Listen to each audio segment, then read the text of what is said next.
Well, I'm getting a warning that my internet may be erratic, but hopefully it'll hold off for the next little while in the rest of this presentation. If it dies, I'll share, although that's always an adventure, as Bill knows. So we'll see what happens. So, hey, in short, has the economy improved or is still the same or gotten worse under Biden since Trump left? All right, Carl, would you go to the end of the presentation just for a second? We'll answer that question. If you look at these 12 measures, some of them are key measures. I would say some of them are a little bit out there, but for the most part, these are important measures, all of them.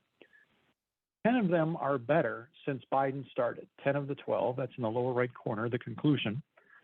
11 are better than pre-pandemic, which is mostly Trump's peak. And the measures are the jobs level, which we've been talking about. That's the first row. The unemployment rate.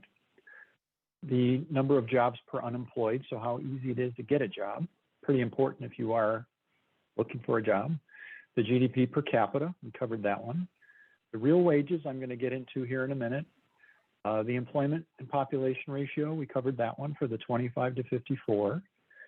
And so the yeses and nos are measured. You can see the question, is the latest measure better since Biden started, yes or no? Is the latest measure better than pre-pandemic, which would be usually, some of these measures are monthly, some are quarterly. So if it's monthly, it's going to be February 2020. And if it's quarterly, it's going to be the fourth quarter of 2019. So that paints Trump in the best light we can. Even with that, these measures are better. And understand real means inflation adjusted, meaning that it's apples to apples. It's not a trick. You know, the economy, of course, is bigger than it was back then, so we're adjusting for inflation. You know, the population's bigger, so, you know, you would expect certain numbers to get bigger. This adjusts for that by using inflation, the real numbers, and quite a few of these are real. So you can look at this as an apples to apples fair comparison. It puts Trump in the best possible light at his peak. And bear in mind, the entire Trump administration was not 3.5% unemployment. Okay, it was higher than that for the entire thing. 3.5% is the best that it got.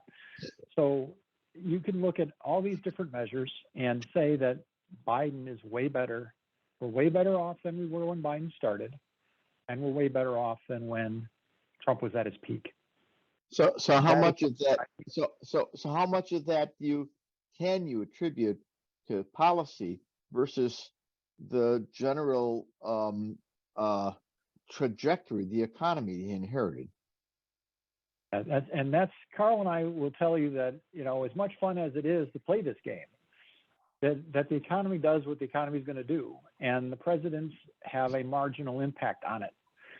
For example, when President Trump and Biden did these large, the CARES Act under Trump, $2 trillion injected into the economy, and then Biden did the Rescue Act, those made a difference. Those made a measurable difference. But to say that the president is accountable for the jobs level and how many jobs are created, that's sort of a parlor game that we play to say, oh, you know, this guy gets credit for it. But that's the bottom line, is that whether they caused it or not, they get credit for it. If you're going to blame Biden for inflation, you have to give him credit for the jobs. And if you're just going to say, well, presidents have nothing to do with the economy, then okay, that's a fair argument to make. Then don't blame anybody. You know, but I have a different viewpoint on it. My viewpoint on it is not so much that Biden caused this; it's that the conditions that people responded to caused a Democratic upswing, and the conditions themselves reflected or caused this upswing. So it's not so much that Biden caused it; it's that the will of the public caused it in terms of where we are and where we're going, and that will brings forth democratic response and brings forth a better economy. It just doesn't seem to me that it's so much a cause and effect, but it's still an interesting correlation to me. Yeah, I mean, it's you know, it's a very fair argument to make that the presidents only have a slight impact on the economic trajectory, that the economy is going to do what it's going to do. Clearly, Biden came in at a good time when the economy was just starting its recovery and was starting to come up fast. And this was an unusual, the pandemic is an unusual thing where you shut down a big chunk of the economy rapidly and then you turned it back on and it responded rapidly. So Biden is catching a nice trend. He came in at the right time.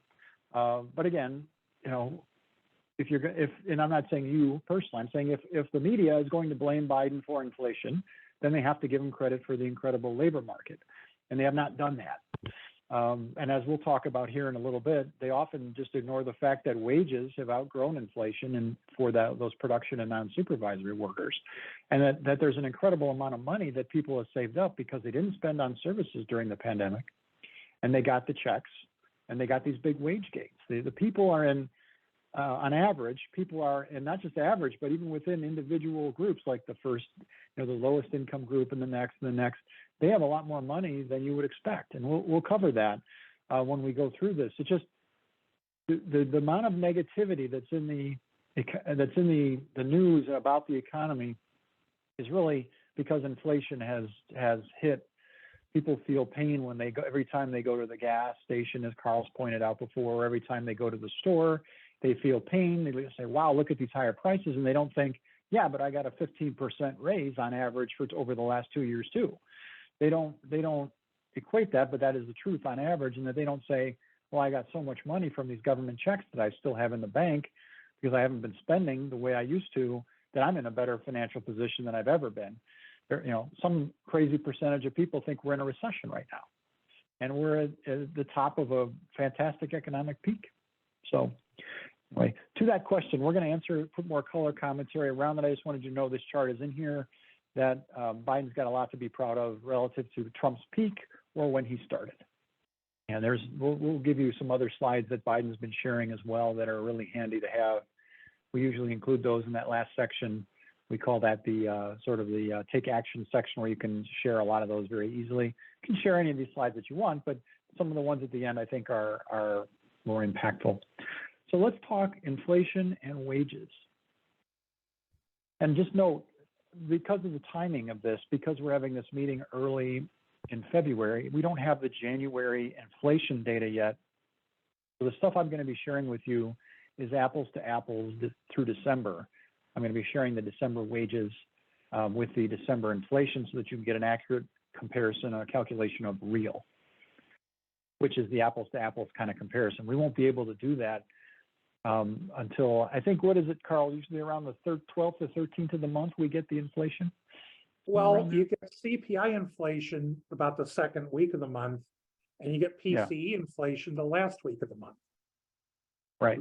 So in order to get total inflation data for December, we had to wait until, the end of January. Right. And we had a wage gain. I mean, we have the wage data. I don't think it's very heavily covered in this presentation.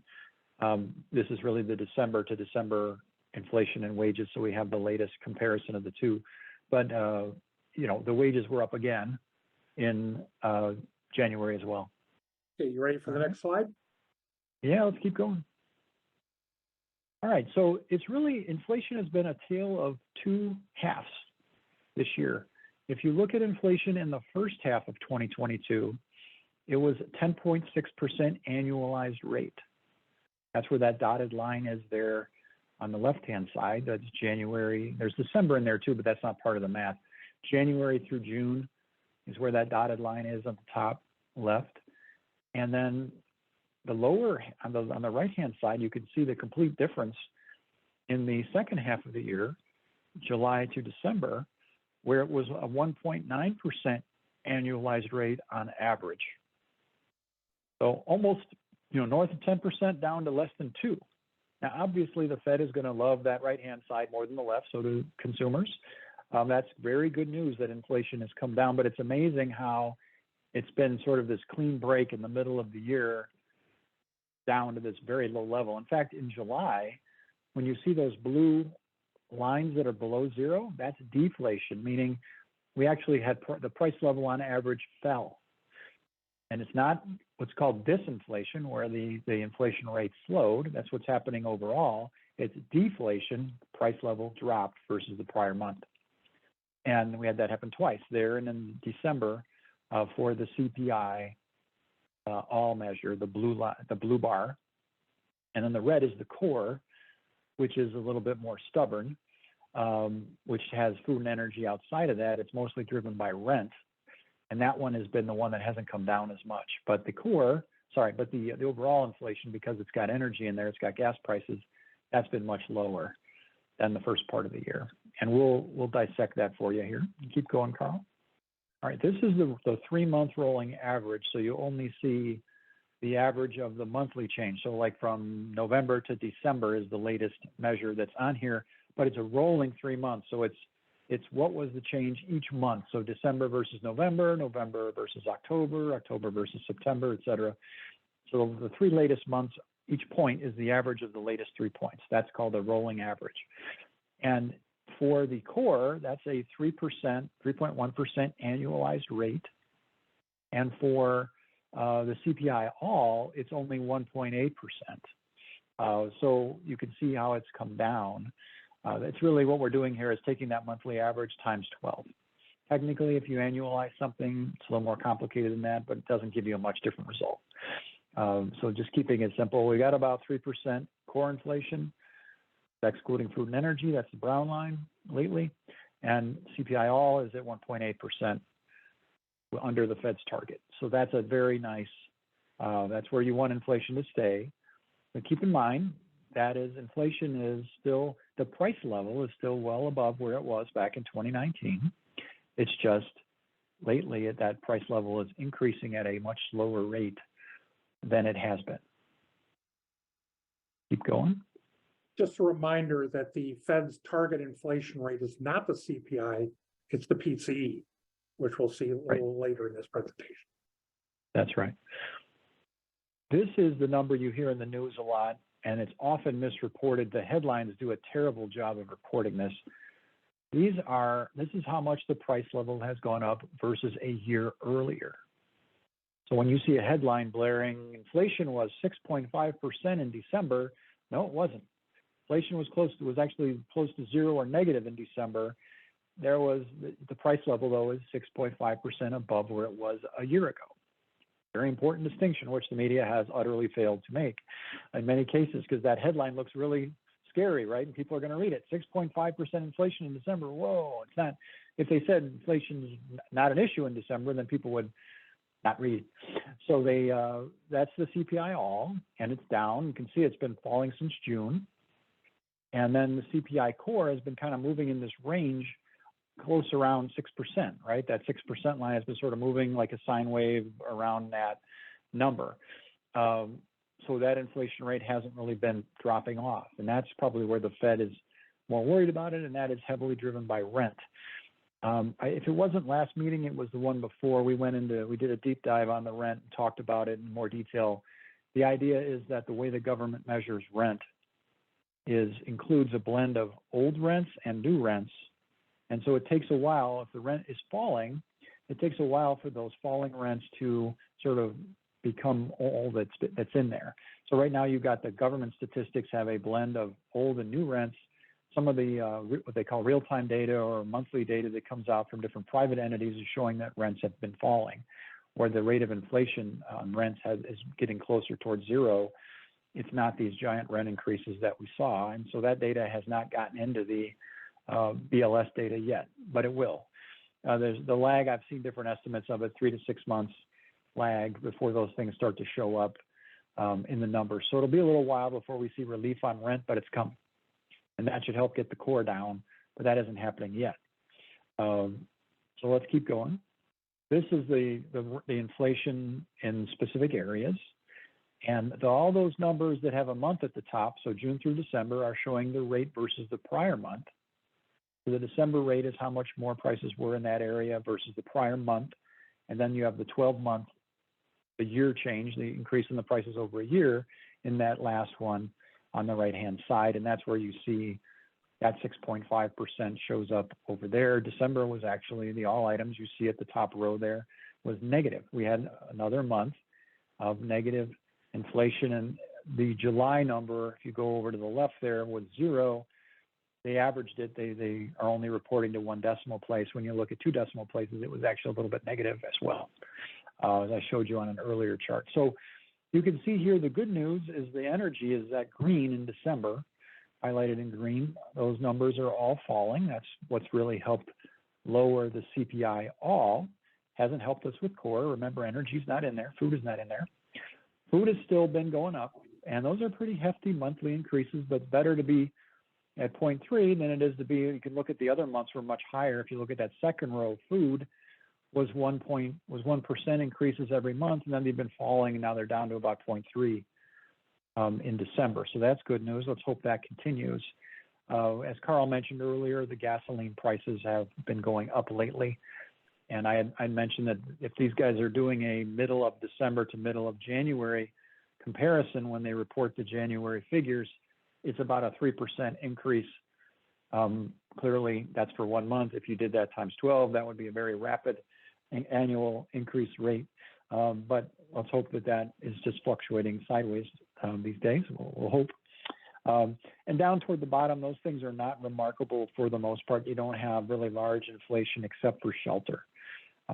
That's the rent, and that's the one that I was just talking about earlier. Has been really kicking people that don't own homes are really paying a lot more for rent. You hear stories of just crazy rent increases that landlords are charging and receiving. They're actually able to get people to pay these unbelievably high rent amounts. People don't have a choice. If they want to stay in a given area, they're going to be paying a lot more for rent. Let's keep going. I would just point out, a year ago, we were looking at vehicle prices going up a lot. And you see recently, new vehicle prices have been relatively flat and used vehicle prices have been dropping. No, that's a big help. Yes, it is. Yeah, that when you look at, we didn't do it in this meeting, but we've done it before where we talked about what were different, components of inflation. It hasn't been the same thing all along, right? Initially, it was like the cars and the gas, and then those sort of went away, and it's been rent and food that's been driving things lately. And the rent's going to be dropping off, we hope, when those new numbers start becoming a bigger part of what the government is reporting. You can see the food is starting to drop off too. Let's hope that continues. But over time, the reason we have inflation has been changing. And that's why we do use this table to try to explain it, although it's we would need to do this over a couple of years to kind of show exactly what was really contributing at that point in time. We've showed that chart before. I think I may bring it back in the future because we can kind of explain that a little better when we have a visual. Okay, sounds like a good plan. Keep going. So this is the rent. Okay, we did leave this in. So this is the rent kind of showing this new tenant repeat rent index, all tenant repeat rent index. These are things that are private sector. Well, the first one's a private sector kind of measure. The second one is sort of a blend, sort of a restated one, so it's not all that different from the CPI number. But what you can see in that yellow number is how it was going up, up, up, up, and those are the things what you're seeing in the CPI figure, but not yet. That big drop in the yellow line, that has not shown up yet in the CPI, and that's going to show up soon. You're going to start to see that. If it doesn't, you don't see the red line actually dropping a lot, you're going to see it flattening. And that could be 3 to 6 months from now. I don't have a good estimate of exactly when that's going to be. They actually are saying, it looks like there's a gentleman that put this together is a great guy to follow on Twitter. He's an economist, Joseph Politano. I recommend following him. He does a nice job with charts. But that second paragraph on the right says that it leads the official inflation data and the CPI by 1 year, so longer than my estimate of that 3 to 6 month window. If that's the case, then if that is, I can't see it exactly because there isn't, let's see, 2020, 2020. Yeah, I don't have a precise date on there of exactly what that lag is, but you can see when that yellow line started to drop off. That's going to eventually get into the government statistics, and we'll see the rent dropping. That's good news. In other words, in the pipeline, we're going to see lower rent inflation. It's just a question of how long it takes to get there. It's good news coming, and that's huge to the core measure. I left this note in there. We've got to do the rolling 3-month version of this too. But this is the number that, as Carl was mentioning earlier, this is what the Fed uses. And historically, the numbers that we've covered up to this point, the CPI, all the CPI core, are a little bit higher than the PCE. And what the PCE means, personal consumption expenditures. This is the Fed's preferred measure. It reflects substitution of goods. So to use an example, if meats got incredibly expensive, people might switch to chicken. That isn't in the CPI, is not mechanically set up like that, but the PCE is set up like that to reflect substitution. I use beef to chicken as an example. That may not actually be a good substitution. One or the other may have gone up. I'm just using that to illustrate you can switch among products. Maybe cereal got crazy expensive, so you switch to oatmeal for breakfast. I don't know, but that's what it is. So the PCE measures tend to be a little bit higher the PCE measures tend to be lower than their corresponding CPI measures. And the they used to be CPI like is a- 0.5%. Yeah, Now the it's more. CPI is Go a ahead. fixed basket of goods. And so whether eggs are 50 cents a dozen or $6 a dozen, they're going to buy the same number of eggs. Where the PCE says eggs get really expensive, we're gonna use a lot less eggs. We'll do something else this month. Now, And that's good way the to other explain thing it. is the PCE. The CPI is urban consumers, and the PCE is a little bit more broad-based as well. I didn't know that. Okay. So, but so that's among the reasons. That's why it takes an extra 2 or 3 weeks in the month to accumulate all that data. The good news is they're all falling. So that's what we want. Now this They're gets heading at in the that right idea of- direction, and the PCE number is a little lower. So when you were looking at the CPI at 6.4%, the Fed's looking at 4.4% versus its 2% target. This shows a little bit of that timing issue of inflation of the way the Fed was telling the story. This chart's a couple months old now, but they were using core goods, housing services, and core services, less housing.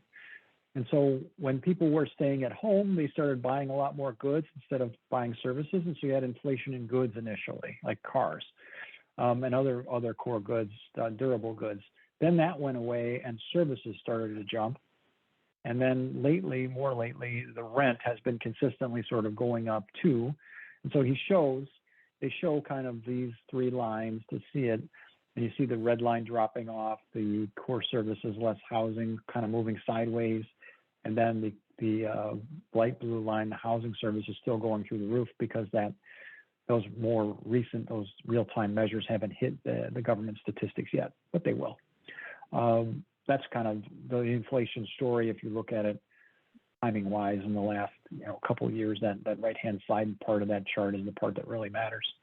All right, good news on wages. If you go back to February 2020, which was the last what was typically considered the pre-pandemic month, so we start there, wages have outgrown inflation.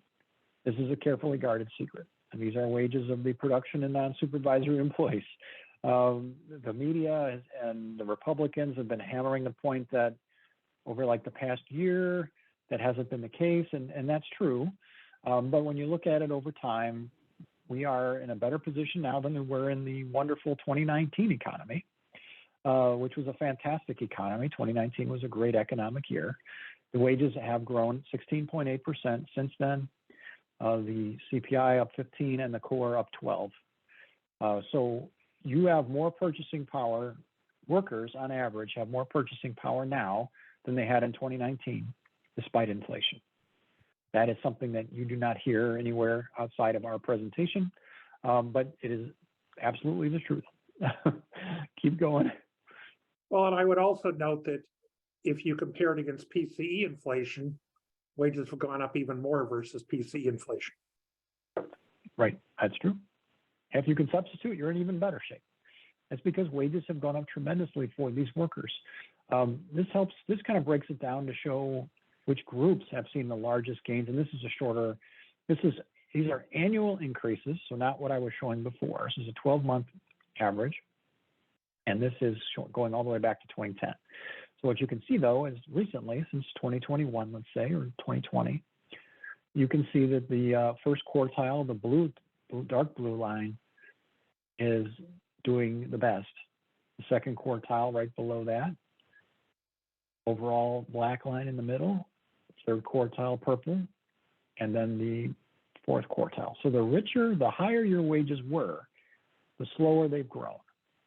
If you were a worker that was working at McDonald's, you switched over for minimum wage or $10 an hour, you switched over to work in an Amazon warehouse for 15 or 20, you got a tremendous raise, and that's shown here on average. So that the bottom half has actually done better than the upper half in this past couple of years. On a percent basis. I think on a percentage basis. Yeah, that's right. They're not making more money than the others. You can see that the dollar amounts on the graphic to the left, the dollars per hour. On the what's the word I'm looking for? Not the scale, the key on the upper left side there.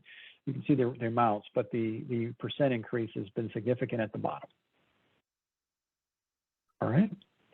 Now this is just looking at the real wages alone. So this is adjusted for inflation. That's whenever you see the word real, that's inflation adjusted. Nominal would mean not. And December 22, the wage 2807 was higher than December of 19. And it was also higher than February, which is what I've been emphasizing before. I just put this December here because people always ask, what about 2019? Well, February 2020 was actually higher than 2019, but let's make it clear. Here's December, and you can see that it trails off as you get back further into 19 and 18. December 19 was a very good month for real wages. And then, as Carl was mentioning earlier with the productivity numbers, there was this big distortion in the average. If you look at that big spike by the gray bar in the middle, 2020, a lot of those lower wage workers lost their jobs. And so the average wage jumped dramatically because you took all the lower wage people, a lot of lower 20 million, mostly lower wage workers out. And that noise has been reversing as all those workers have now returned and their real wages better than 2019. You have more purchasing power now despite inflation than you had. And that's a critical point that is just not made. And that's where the Democratic Marketing Department, which would be you guys, have a lot of work to do to take this slide and share it and explain it to people. You guys have more information than the vast majority of people. And this is the absolute case. This is what it is. So, all right. See how much of the slide deck shows up tomorrow night. No, you guys have all the power. And I think you all know how to use the cutting tool. If you don't, contact me and Carl. We'll show you how to use the cutting tool. But all your PCs you can cut and paste any one of these you want. And then you'll see at the end when we give you links, you can always just forward something that I've put on Twitter. If you're not following me on Twitter, you should. All I do on probably 90% of what I post on Twitter are these slides or comments about them to people. I rarely put personal stuff on there. So all right. Hang on. I got to say, it's hard to sell this particular graph because when you look at this particular graph, the average wage went way up and is coming down. So now you and I can understand why that's happening, but just to sell that specifically is hard because what we see here is the average wage coming down. So we need to find a better way to present this data than that. And what's simple, that's a good point. Then you don't have any negatives. If you want to present it simply, you show two bars. You show December 19 and you show December 22 and you say, hey, we're higher now than we were. That's a good thought, way to do it. Because what you're hearing in the media is all they're covering is the last year. They're covering 2021 to now, and they're saying, hey, real wages are down. It's like, well, no, that's not really the relevant fact here. The fact is they're better than 2019. And this distortion here was baloney. It's a statistical aberration. And, it's a great point you're making. Show it as two bars, then you can get to worry about all this drama. I'm not even sure that's the right way to do it. I think as you say here, the fact that we see this big peak here simply means that the average is high because a whole bunch of folks were out. And it might be better to talk about the total amount of money coming into the workers population rather than the average wage. We need to find a way to represent this data that shows the reality of its impact on the nation. And this big peak makes it look like things were way better in early 2020 when they weren't. Right. No, Well, that's a good they point. were and they I'm weren't. with you on that. If you I don't remember, think- we laid, over 20 million people lost their jobs in February, March, and April of 2020. Uh-huh. But when they went on unemployment, they got standard state unemployment plus $600 a week. So a lot of those people actually did really well when they lost their job. But they're, So you're There- saying That makes a good point. I mean, this is, we want to tell the story in a way that is simple. And I think there's a way to do it that doesn't show this distortion and all the complexity that goes with it. So this group can understand it, but for an audience on Twitter or something, keep it simple. December 19th, don't use this graph. you can show the comparison very easily. Yep, keep it simple. All right, let's keep going. The next Question. slide is this group. Oh, go ahead. Yep. I was going to say, question for both Carl and David. On the previous slide, we showed that first quartile improving from probably somewhere around $8-9 an hour to $13.58. I don't actually know what that number is, but because that's our lowest paid folks, right? Right. And then when we go to the real wages, we adjust for inflation. But one of the arguments I've heard in the past on these meetings is if we increase minimum wage, we would decrease the purchasing power of those people because they would lose benefits.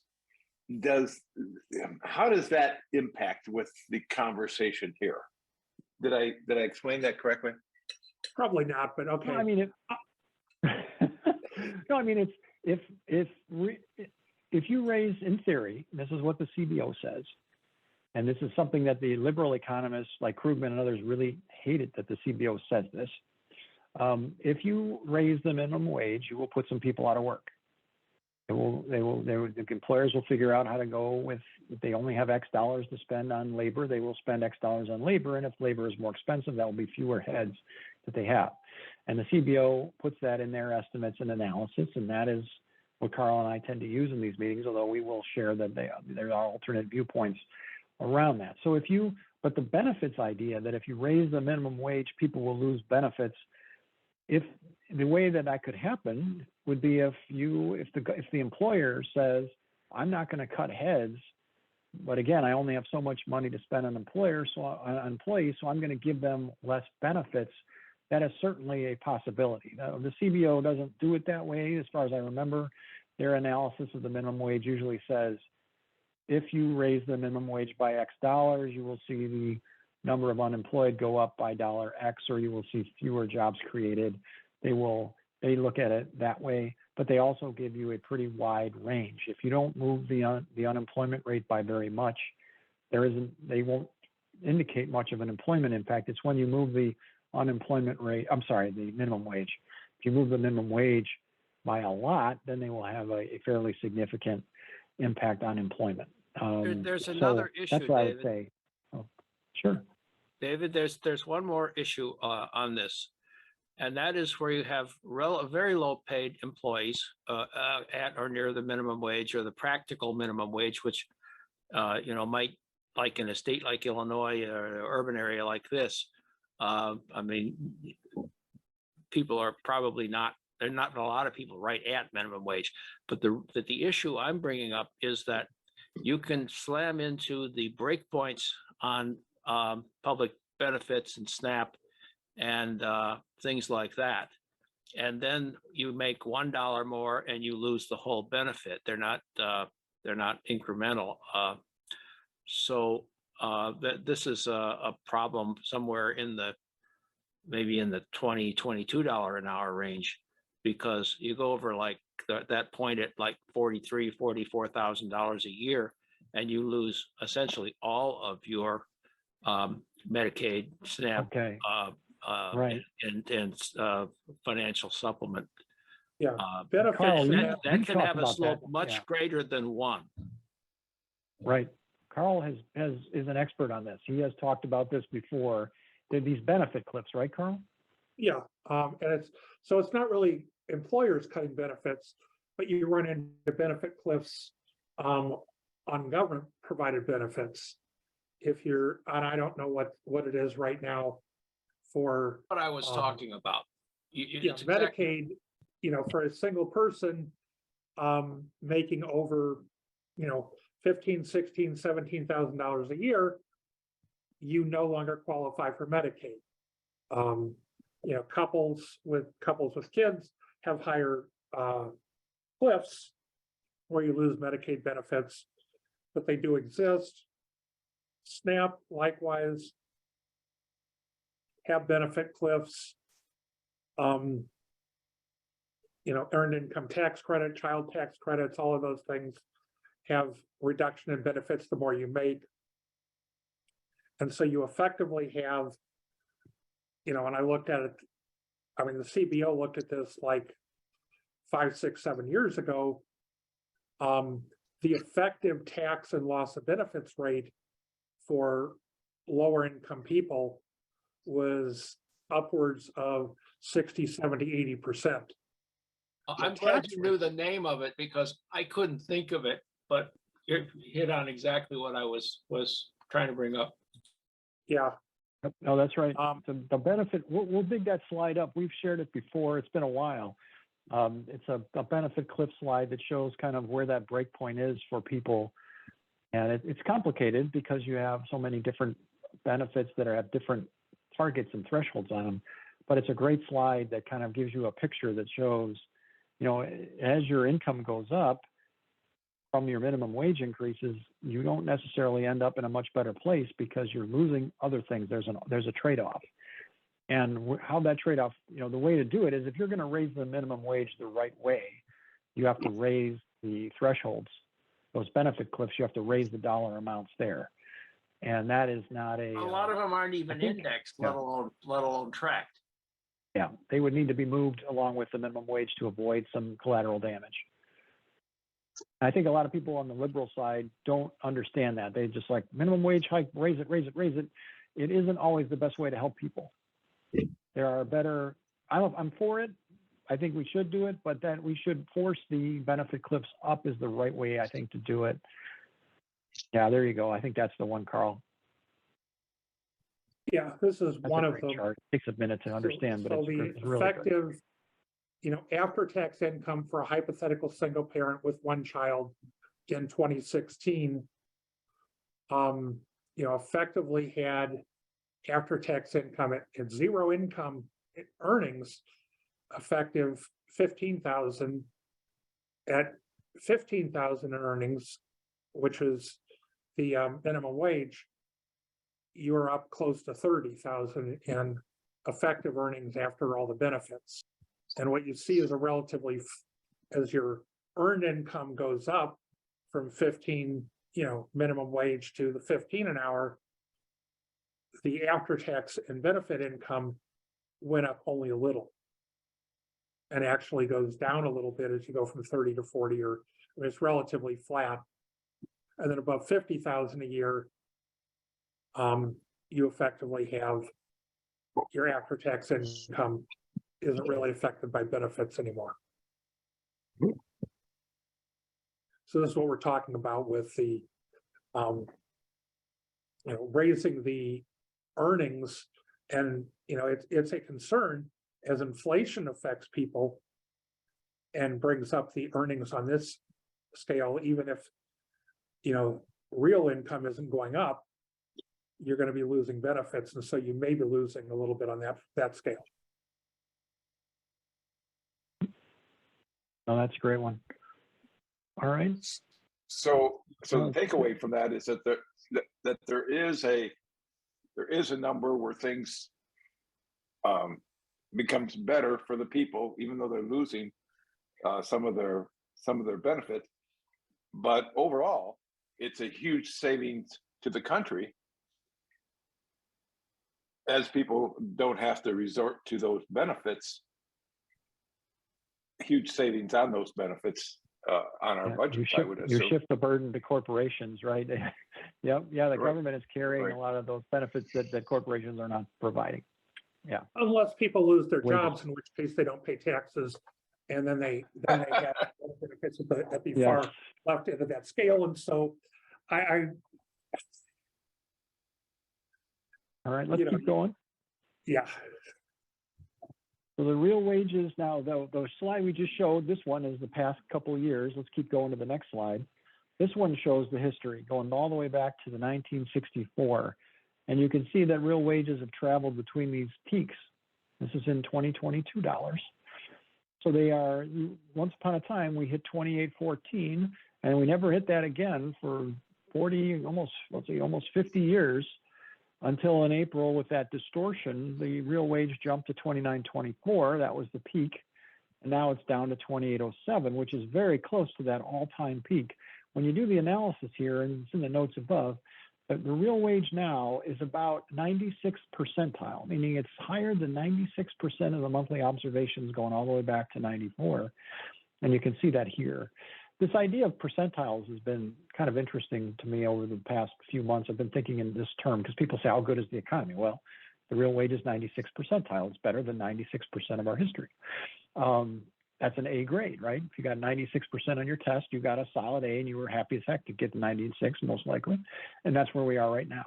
And that, remember, real wages, that includes inflation for the average worker. And this is the average production and non-supervisory worker. So this takes out some of the higher wage, the high end, of that. This is the people, this is the middle class. So this is a great piece of information to know that inflation is unpleasant, but people can weather it. That's part of why prices are so high, is because wages have gone up so much and corporations know it, and they're charging more.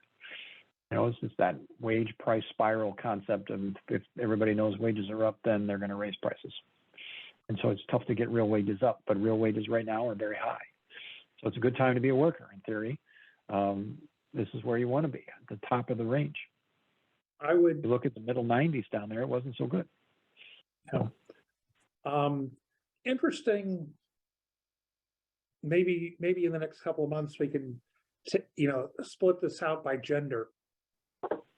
Because back in '73, the workforce was primarily male, and women entered the workforce a lot, and women, workforce participation rate peaked in about year 2000.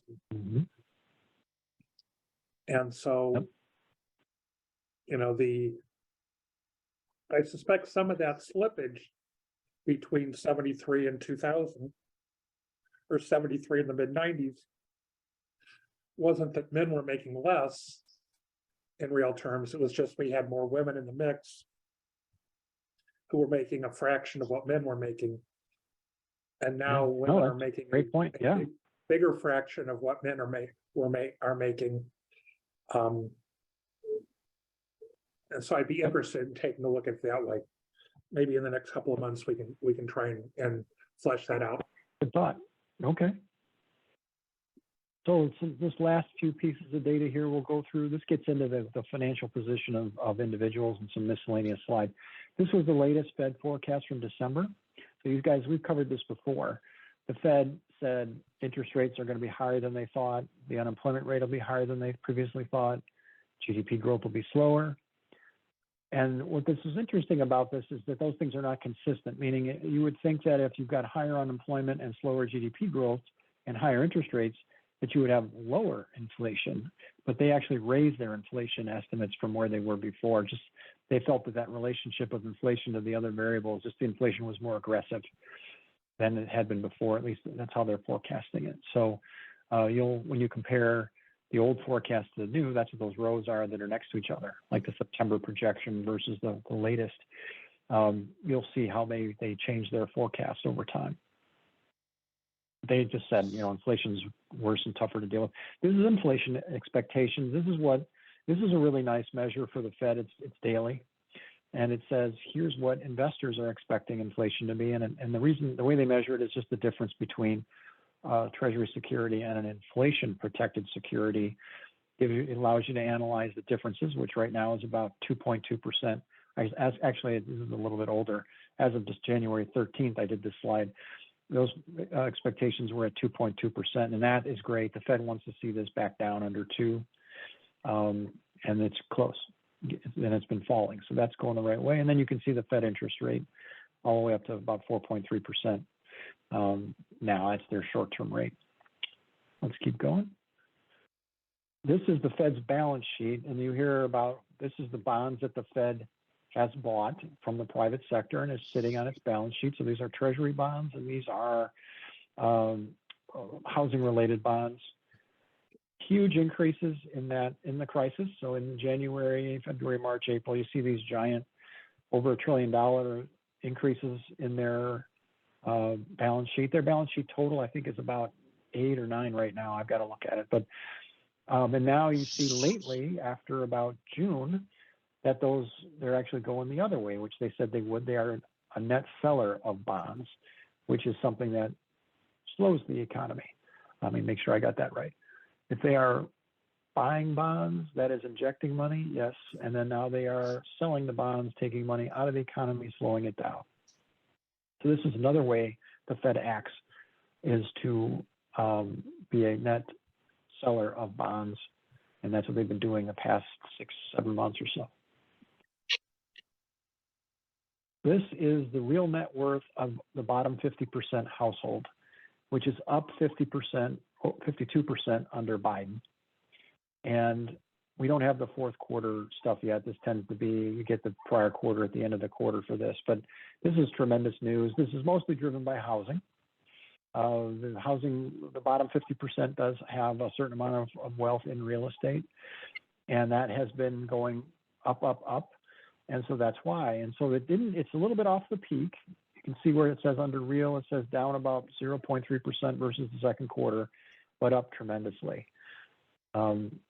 It's that right middle section. And then the nominal increase too. It was in nominal terms, it was not shown here, but the nominal, it actually did go up a little bit. It just, when you adjust for inflation, it was down a little bit. And that's what I'm showing here in the graph is the real, better comparison. That 2005 to 2010, that disaster was that a lot of lower income people had housing, not really lower income. The bottom 50% had housing and they got killed in the crisis. And they were leveraged highly. They had small down payments and the housing value tanked and they got killed. Their net worth got crushed. We actually got close to zero net worth at one point for that group.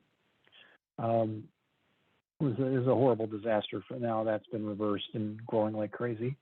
So that's good. Since housing has probably peaked with the Fed raising interest rates, this is going to stop. These numbers are going to move sideways or down as the housing price falls. I think next quarter or the quarter after, we're going to start to see that drop. All right, let's keep going. This is the change in net worth in terms of the other groups are shown here, all groups shown in percentages. So the bottom 50% are way up, and the other groups are all down a little bit. They were up during 2021, and now they're down. And the reason they were up was because of the stock market. Stock market was up relative to when Biden started. Just the first quarter of 2021 is the first reading of the Biden administration. And then it was up for a while, and then now it's down. So if you're the bottom 50%, woohoo, your wealth is up. That group is $1.6 trillion richer than they were. Other groups are all down. Almost all stock market. We've shared slides before on this. The stock market's up about 20% since Biden was elected, and it peaked up about 42% after his election, but then it fell down to here where it's down a little bit relative to when he started in that first quarter, 21. Is there a question? How do you define bottom 50% and 50 to 90%, 90%, 90th right. percentile? There are about 130 million households in the U.S. And so the bottom 50% wealthiest, the ones with the lowest net worth, are in that bottom 50% group. So half of 130 million is those would be 65 million households in that bottom 50%. So would that average net worth be zero? Would it be 50,000, 100,000, or a million? Go back one slide, and this is the bottom 50% group. Their average household net worth is $68,940. Great, thank you very much. Yeah, and that's the one that's up a lot. Now shows the relationship of the two. Let's go to that next slide just again for a second. So yeah, if you're in that upper 50%, you could say I'm not doing better than I was. Now, the fourth quarter will look a little better because the stock market has come back. But it's still going to be probably a little bit negative for those groups. But the bottom 50% is mainly a real estate story, and it's been a good story for their wealth. And not just the real estate, but what I'm about to show here, which is that this idea of, and this is an incredibly important, a little bit technical, but a really important piece of information here. This is from Mark Zandi, although I've seen this done. The Fed did something for the quarter before this. Zandi gives us the latest data. The typical, these are groups, this one by income, and so you can see different breakdowns of the population. This shows how much more money is in the bank account relative to the pre-pandemic trend. So they call this excess savings, savings above the pre-pandemic trend. And that means this is because wages have grown tremendously. People save because they weren't spending on services during the pandemic. And also the government checks, which were, up to 10, you could get, let's call it up to $10,000, $8,000 to $10,000 that families with a couple kids were getting from these, from not only Biden, but Trump. So this is 2020 and 2021, this increase. And this is what's left over, meaning these numbers were higher than this at one point, and now they've been coming down for certain groups. And so this is, as of this, I think this was, let's see, it's third quarter. As of third quarter, that middle group, that 41st to 60th group in the middle, had $10,000 more saved than the pre-pandemic trend. Corporations are well aware of this, and that's a big reason we have inflation, is because they know households have the money. And households got the money from the factors I listed, the wages, the Trump and Biden checks, and saving money on not spending on services. This put families in an incredibly strong financial position. Even the Wall Street Journal had to admit it, at least once. Their article said households are in the best financial shape in decades. Also a carefully guarded secret in the media, but it made it through the Wall Street Journal. It just didn't make it into the consciousness of most people. And obviously, like always, the top 1%, top 10% there on the right are doing relatively better in terms of dollars because they saved even more. They were spending, imagine they were going to Mario Tricoci for the daily massage. They didn't do that for 2 years. They saved a lot of money. Or I'm exaggerating, but think of it that way. Is you weren't getting all those pampering services for 2 years. If you were in that group, you didn't spend the money. And some of that's travel as well. So they really saved like crazy. These other groups, not as much, but still 10 grand is a lot of money. Sadly, the corporations are well aware of it and they raise prices. We've talked about this before. I don't have a slide on the corporate. Well, we might have a little bit on the corporations. Corporations are doing incredibly well, record profits, yada, yada, but they can't raise prices if people can't pay. People have to have the money. If corporations just raise prices randomly and nobody shows up in the store, the prices are going to come right back down. People can afford it and they're paying. Now, how long is this going to last? I think we shared a slide before. I don't know if it's in here. Let me take a look. I can look ahead at what's on there. I think I took it out. But it's going to take, at the rate that these things are falling, it's probably going to be a couple of years before this excess savings is entirely gone. And so this is going to create some inflationary pressure, certainly in 23, probably a little less in 24, and then probably none in 25. So David, yeah, go ahead. Does the fact that corporations can extract this money mean that they don't have enough competition, because that's the way the market's supposed to work? Does this mean that we need to get our trust busting active again and our monopoly breakup kind of stuff? I think that would certainly help. At the same time, though, yeah, the more competitive the industry, likely the less they're going to raise prices, but the whole industry would still be raising prices. It just wouldn't be as bad. Even if you can still have inflation in a perfectly competitive market. It isn't that inflation goes away. It won't be as much. Right. But because they'll be fighting, they'll be battling. But you're right. Your point is correct.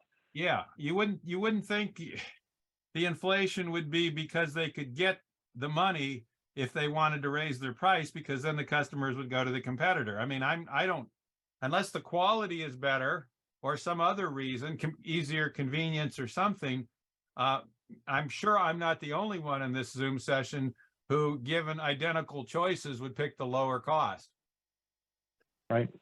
No, your point's a good one. I would just say my view would be that you would still see inflation. It would just be less. But because people have all this money, everybody's going to raise their prices a little bit because it's so much. I mean, it's like, I think the number, I don't know if I have the total number here. It's on the next page. Let's go to the next page. And this bar at the bottom has the total of what this dollars is across all the areas. Yeah, let's see. Cumulative total. It's not the part that's boxed in. The boxed in part is what I created the chart on the prior page over, where it says cumulative total, $1.7 trillion on the right-hand side. If you look at total on the right-hand side and cumulative total, the row, it's a couple above the boxed in part. You'll see that 1.7 trillion. I've seen I think before that it was like 2.2. It probably peaked at like 2.4, I think. But that is a heck of a lot of money that's still left over. And I'd have to do the math. The way these columns work is these are additions. So if you look at that 88,076, and then you add 850 to it, and then you add 368. If you were to add up those first 1, 2, 3, 4, 5, 6, 7 rows, you'd have the peak. And then now it's falling. You can see it's falling for all the groups, but it's falling pretty slowly. Like if you look at that 0 to 20% group, and the 60th to 80th group, those numbers in the last quarter didn't fall all that fast. So that's why it's difficult to know exactly how long they've got, but you can kind of do an eyeball check there against the cumulative savings that's left down below. So let's look at the 60 to 80th group for a second. They spent down 4 trillion of that in the third quarter of 2022, and they've got 4 trillion. I'm sorry, per household. It's not an apples to apples comparison. I'm sorry. This upper part is millions of dollars adding up to trillions. This lower part is per household. I don't have the per household drop off. I'd have to do the math to show it to you. We had a chart in the last presentation last month that had the rate at which it's dropping, but it's going to be falling over the next year or two. These numbers will be going away. These dollars aren't that huge a number, and at the rate people are spending it, they will be down. But it's not going down fast for some of these middle class groups, but it is going down. All right, let's keep going. All right, checking accounts. Every group, you can see all these arrows are up except for one, which is the bottom 20%.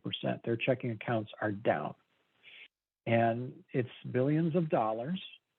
So they are down from 60-ish billion, and it's been falling down a little bit under 20. It went up for a little while in 2020. That's the CARES Act.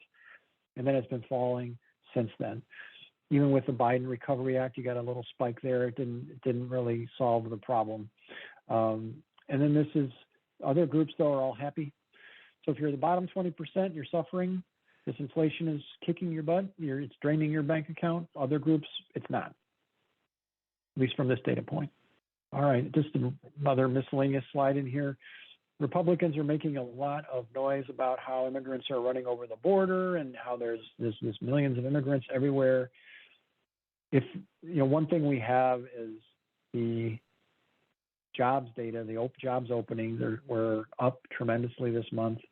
If there is this massive overrun of our border, then those things would be falling because a lot of these folks would be working.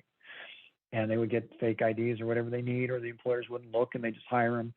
That is not happening. And so in terms of legal immigration, it's been falling since 2016. Since Obama left, you've been seeing people not coming here. And that's steps that Trump took and that Biden has not reversed for the most part. The new arrivals have been at a pretty low level. And this is causing some inflation in theory because your labor supply has been restricted. And it also is part of why our jobs, the number of job openings is so high. Many of the legal immigrants are skilled immigrants that they could fill almost any kind of job. And it's not just this, don't think of this as the low skill, can these people find jobs doing low end, no education jobs? A lot of these are highly skilled graduate type people as well. And it's way down. So Biden could be reversing this. I think from an election standpoint, there's a whole political issue there of, is it dangerous to say I'm letting in a lot more immigrants? Maybe you could argue that it is. Let's keep going. Corporate profit margins, we talked about a bit. This is just a measure that KPMG was using. This is not KPMG's corporate profits. This is their analysis of the entire corporate world. And it's as a percent of GDP, they're as high, sorry, as a percent, they are as high as they've been. They use this term gross value added, which is a piece of GDP. But it tells you that the corporations are not hurting. They've been very capable of raising prices. In the first year after Trump did his tax cuts, corporate taxes paid to the government fell by $100 billion. They fell from about 300 billion to 200. You can imagine if we had left those taxes as they were, there would be a lot of revenue coming into the government, and I would argue that's what you would do. If you would have a graduated income tax, a much more graduated income tax than we have for corporations. So if their profits do shoot through the roof because they've jacked up their prices, the government gets a tremendous amount of that, and then just gives it to people for healthcare or whatever else, to so it isn't just going into investor pockets. When you do a stock buyback, for example, the top 1% owns almost half of the stock. The top 10% owns about 90-ish% of the stock, a little over. A stock buyback, $1 trillion a year, goes into those pockets for the most part. That's where you see the massive upward redistribution of wealth that we have in the country, is through stock buybacks. And they can do it. They're able to do it because the government is not taxing that money away. Now, Biden did put in, for the first time since, I think, at least stock buybacks were banned. So this may be the first time ever. There's a 1% tax now on stock buybacks. And I shouldn't say now.